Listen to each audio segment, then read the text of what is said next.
Tak, pojďme se ještě podívat na jednu důležitou věc, a to je PDF soubor, respektive PDF formát. PDF je ze své podstaty pevná sazba, proto s nima čtečky hodně bojují.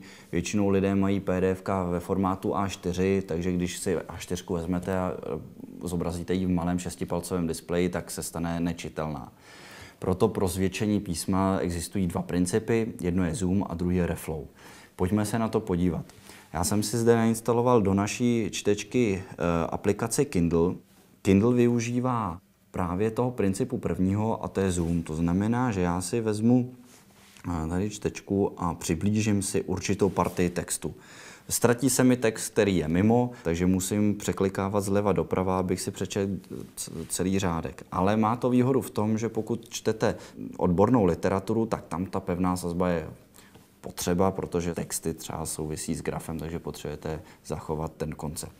Zatímco u nás tady to je ta samá stránka a já si zvolím tady PDF reflow, respektive přeformátovat. Stane se to, že čtečka vytáhne veškerý text z stránky PDF a přeformátuje podle vámi zvolených parametrů, respektive velikosti písma.